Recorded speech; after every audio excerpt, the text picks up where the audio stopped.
Hey, I just wanted to jump on today and have a chat with you about our feelings because our feelings are a filter for everything we think and do.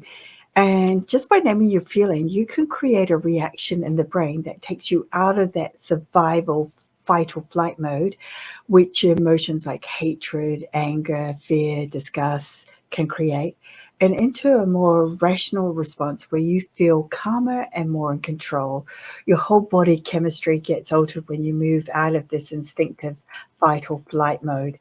And it's based off the work that Plutchik has done, which you can Google or YouTube if you want to understand it in greater depth. But essentially, what he's done is to create a feelings wheel, which has 8 core emotions in the center based off their physiological purpose of each. So the 8 core ones are joy, trust, fear, surprise, sadness, anticipation, anger, and disgust.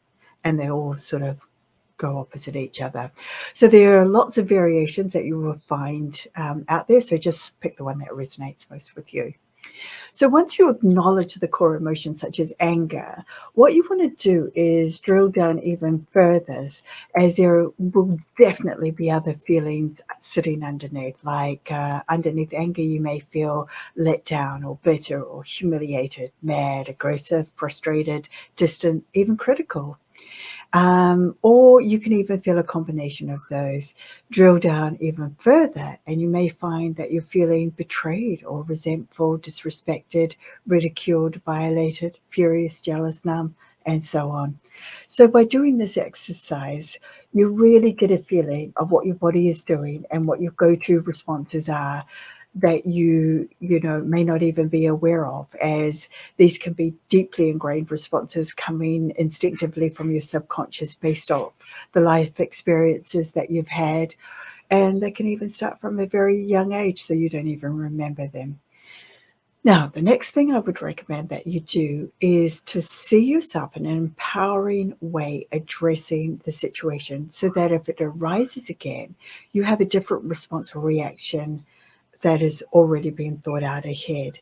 And let me tell you how life changing this is, because, once I started doing it, everything changed for me in my workplace situation. I felt really respected and valued and on an, even par with the people that I was dealing with. So, yeah, it's really, really cool stuff. I want you to be really mindful of your tone and body language as you deal with this, because what you want to do is keep it calm and neutral. And then, for example, if you feel angry because you're not being listened to, you could say something like, we seem to have different ideas on how this should be handled. Can you explain what you are thinking and the benefits over what I'm suggesting so we can be on the same page? Now, two key things happen here. What you are feeling is immediately validated, okay, to yourself, because you recognize that you're feeling stress and you're trying to actually respond to it in a calm and rational way. So, yeah, that's really, really important. And secondly, once you're operating from that place of being calm, you can actually hear what the other person is saying, even if you end up agreeing or disagreeing with them.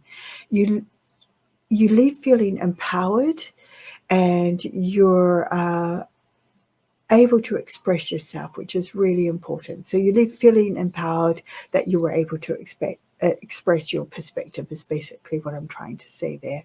And if you start to do this more and more, you will find that you're less reactive and more confident in your own power and your feelings. And because remember, you own your feelings, just as the other person owns theirs. And you don't even know what may be happening for them to react the way they do. So don't take it personally and own what you need to. Hope this is helpful.